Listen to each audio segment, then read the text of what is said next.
recinto masculino.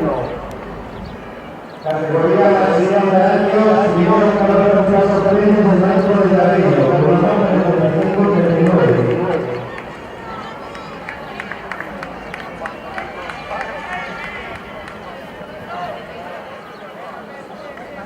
Categoría sobre 25 años, medalla de oro para los ciudadanos de Puebla Rodríguez de los Pequeñitos. Medalla de oro para los ciudadanos de Puebla Rodríguez de los Pequeñitos.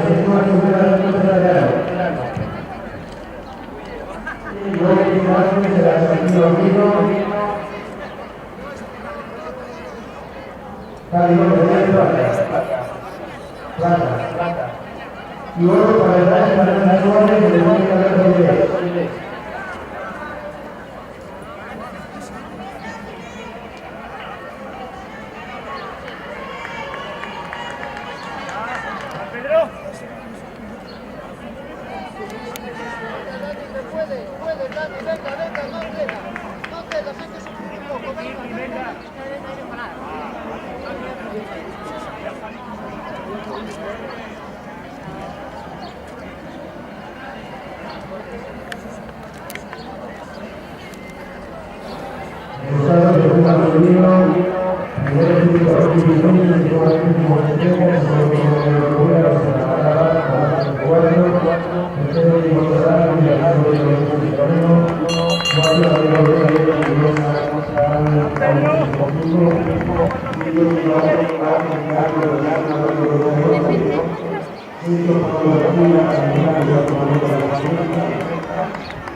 Los